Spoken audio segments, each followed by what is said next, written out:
अस्सलाम वालेकुम स्टूडेंट्स, कैसे हैं। उम्मीद है आपके एग्ज़ाम्स बड़े अच्छे हो रहे होंगे और आप खूब तैयारी कर रहे होंगे। आज मैं आपको बता देता हूँ कि आप वो स्टूडेंट जिनको रात को पढ़ते हुए बहुत जल्दी नींद आ जाती है और वो मुश्किल आधा एक घंटा पढ़ पाते हैं और फिर उसके ऊपर नींद का गलबा अच्छा आ जाता है और वो लोग बेबस हो जाते हैं और सो जाते हैं। उन लोगों के लिए थोड़ी सी टिप्स हैं आज कि वो कैसे अपने वो स्टडी स्टेमिना जो है उसका जो रात को पढ़ने का वक्त है उसको बढ़ा सकते हैं।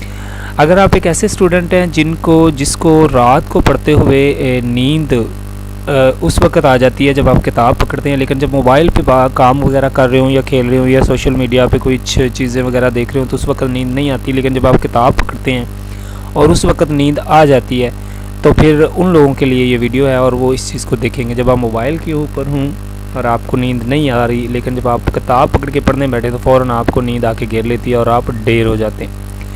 तो इस वीडियो में मैं आपको बताऊंगा कि किस तरह से आप अपने स्टडी के टाइम को रात को ज़्यादा देर तक पढ़ सकते हैं और उसको बढ़ा सकते हैं। सबसे पहले तो ये जान लें कि इसकी वजह क्या होती है कि जब आपको रात को जल्दी नींद आ जाती है। सबसे पहले इसकी 2-3 वजूहात हैं। आपकी ज़ाती दिलचस्पियाँ और रुझानात हैं, यानी वो चीज़ें जो आप करना पसंद करते हैं वो उसकी वजह से भी आपको ऐसा होता है कि जो कि आपकी स्टडी उन दिलचस्पियों में नहीं होती, तो वो जब आपको कोई अपनी दिलचस्पियों के उल्टा काम कोई करना पड़ता है तो आपका इंटरेस्ट लूज़ हो जाता है, जिसकी वजह से आपको नींद आ जाती है। दूसरी आपकी तरजीहात है। मसलन आपने ये तरजीहात सेट की हुई हैं कि मैं पहले ये काम करूँगा, उसके बाद ये करूँगा, पहले नंबर पे मेरा ये ज़रूरी काम है, उसके बाद ज़रूरी ये है, उसके बाद ज़रूरी ये है।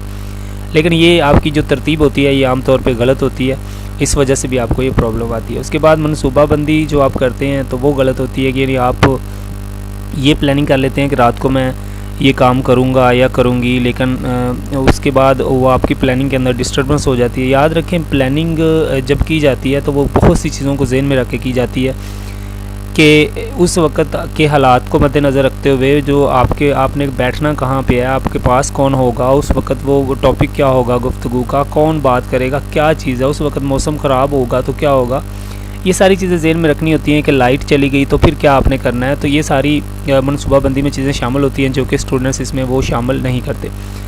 मेरा सबसे पहले तो आप लोग नींद से कैसे बचा जाए ये आज का सवाल है और उसके ऊपर हम बात करते हैं। सबसे पहले तो आपकी पहली टिप जो है वो बिस्तर पर लेट कर ना पढ़ें। बिस्तर पर लेटकर जब आप पढ़ेंगे तो आपको फ़ौरन नींद आ जाएगी और बेहतर है कि आप बिस्तर पर लेटकर पढ़ने के बजाय कोई कुर्सी लें, अलहदा से बैठ के उस कुर्सी के ऊपर पढ़ें। और वो कुर्सी भी इतनी कंफर्टेबल नहीं होनी चाहिए कि आपको टेक लगा लें और उसके साथ आपको नींद आ जाए। कोई टेक के बगैर कुर्सी ले लें, लेकिन थोड़ा सा अलग बैठ जाएँ अपने बिस्तर।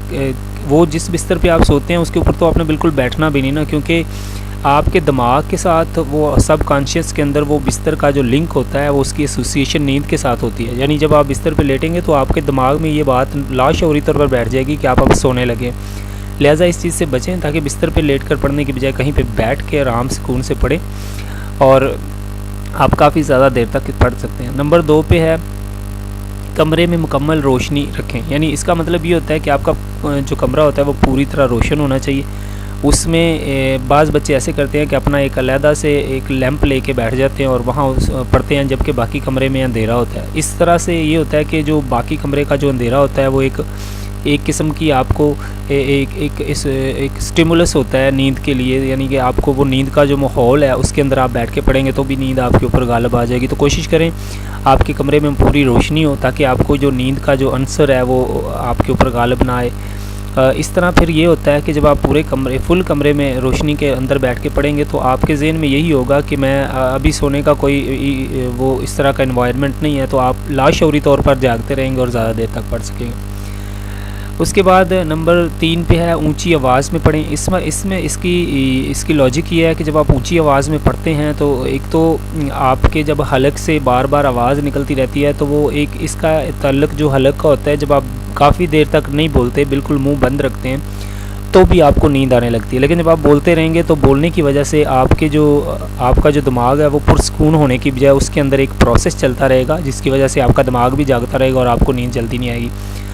उसके अलावा जो ऊंची आवाज़ में पढ़ने का फ़ायदा ये है कि जो ऊंची आवाज़ होती है उसका जो ताल्लुक होता है आपके कानों से भी होता है। यानी आप जब मुंह से बोलते हैं तो वही लफ्ज़ आप कानों से सुनते हैं और इस तरह डबल आपको फ़ायदा होता है। यानी जो आप बोल रहे हैं वो आप सुन भी रहे हैं तो आपकी डबल लर्निंग हो रही है। यानी होता ये है कि जब आप, एक तो चीज़ होती है कि आप एक चीज़ को पढ़ते हैं और वो दिमाग में बिठाते हैं, दूसरा ये है कि आपके पास किताब नहीं होती या आप किसी चीज़ को देख नहीं रहे होते, सिर्फ आप अपने कानों से कुछ सुन रहे होते हैं, लेकिन वो चीज़ें भी आपको याद रह जाती। तो एक तो आप पढ़ रहे हैं किताब, दूसरा फिर आप उसी को दोबारा सुन रहे हैं, तो ये डबल दोनों तरीक़ों से आप उसकी लर्निंग हो जाती है। आपका सबक अच्छी तरह याद हो जाएगा और आपको जल्दी भी याद हो जाएगा, और इस तरह से फिर आपको नींद भी नहीं आएगी। लेकिन इतनी ऊंची आवाज़ में भी नहीं पढ़ना कि आपको जो साथ वाले कमरे से कोई देखने आ जाएगी इसको क्या हो गया ये तो इस तरह से भी अपने उस तरह से लिमिट रखनी है आवाज़ के अंदर। नंबर 4 ये है कि जो आप पढ़ रहे हैं उसको साथ साथ लिखते जाएं। लिखने से ये होगा, देखें, एक तो ये इसका फ़ायदा होता है कि जब आप एक लंबा टॉपिक याद कर रहे होते हैं तो वो बेशक आप सारा ना लिखें, उसमें से जो की पॉइंट्स हैं उसको नोट कर लें, आप अपने शॉर्ट नोट बनाएं। वो कोशिश करें कि आपका जो 10 सफ़ात का एक टॉपिक, एक चैप्टर आपने पढ़ा है, उसमें से आप 10 पॉइंट निकालें, और 10 पॉइंट जो हैं वो आपके हाफ पेज के ऊपर पूरे आ जाएंगे। और जब आप वो पॉइंट अपने पास रखें तो फिर समझ लें बाकी चीज़ें आप बिल्कुल छोड़ दें। यानी आप अपने पास जो पॉइंट रखेंगे उनकी डिटेल आपने जस्ट पढ़ लिया, लेकिन अब मेन चीज़ है कि वो पॉइंट आपके जहन में रहें, ताकि आप उसके ऊपर जो है वो डिटेल खुद भी बना सकते हैं। और कुछ आपने जो पढ़ी हुई है, बेसिकली एग्ज़ाम्स में ये होता है कि आपके जो पॉइंट्स हैं, जो बेसिक चीज़ें हैं, वो अगर आप क्लियर उसको लिख लेते हैं, हेडिंग्स वगैरह, लेकिन उसकी जो एक्सप्लेन करना होता है वो आपने एक दफ़ा पढ़ा हो, उसके रेलिवेंट कर देते हैं, तो आपको पूरे मार्क्स मिल जाते हैं, उसमें कोई फॉल्ट नहीं होता। इस तरह से आप अपने नोट्स बना सकते हैं, और वो जो आप बनाएंगे उनको बस माइंड में रखें, तो ये एक अच्छी स्ट्रेटजी है, और कम वक्त में आप बहुत ज़्यादा लर्न कर सकते हैं। और अक्सर स्टूडेंट ऐसे हैं जो कि इस तरह के तरीके से रातों रात बहुत अच्छे मार्क्स ले लेते हैं। इसके अलावा ये है कि कोशिश करें कि मुश्किल जो टॉपिक्स हैं वो रात के लिए ना छोड़ें, उनको दिन के अंदर ही कवर करें, क्योंकि जितना मुश्किल टॉपिक होगा उतना ज़्यादा आपका दिमाग जो है उसको अब्जॉर्ब करने की कोशिश करेगा, और इस दौरान जो आपका दिमाग है वो थक जाएगा, और जल्दी थकावट की वजह से आपको नींद आ जाएगी। तो कोशिश करें जो मुश्किल टॉपिक्स हैं वो दिन के अंदर कवर कर लें। रात के लिए ऐसे टॉपिक्स छोड़ें जो आसान हो और दिलचस्प हों। जितने ज़्यादा दिलचस्प आप टॉपिक रात को छोड़ेंगे, आप देर तक पढ़ सकेंगे, और जो मुश्किल टॉपिक्स हैं वो आप उनको दिन के अंदर ही कवर कर लें। तो ये एक बेहतरीन स्ट्रेटजी है कि चाहे बेशक आप दिन को 2 घंटे लगाएं, लेकिन अपने 2 मुश्किल टॉपिक्स आप दिन को कवर कर लें, लेकिन चाहे 7 टॉपिक भी बचाएं आपने रात को, तो वो आप रात को भी तैयार कर सकते हैं। इसके अलावा ये है कि जी एक और है कि शाम को आप जब ज़्यादा खाना खा लेते हैं, ज़्यादा खाना ना खाएं। ज़्यादा खाना खाने से एक तो ये होता है कि आप इवन के पेट भर के खा लें तो आपसे बैठा भी बड़ी मुश्किल जाता है, और उसके अलावा जब आप ज़्यादा खाना खाएंगे तो गनुदगी उस खाने की वजह से आपका जो ब्लड है वो उसके अंदर जो इम्प्योरिटीज़ या उसको कह लें कि हैवी एलिमेंट्स ज़्यादा आ जाएंगे, तो वो उसकी मूवमेंट, उसकी सर्कुलेशन ब्लड की स्लो होगी, और जैसे ही वो स्लो होगी तो वो इसकी वजह से भी आपका ब्लड प्रेशर थोड़ा सा लो हो जाएगा, जिसकी वजह से आपको फ़ौरन नींद आना शुरू हो जाएगी। तो रात को कम खाएं, और जितना आप ज़्यादा कम खाएंगे उसी हिसाब से आप ज़्यादा वर्क कर सकेंगे, क्योंकि ज़्यादा खाने से नींद भी ज़्यादा आती है।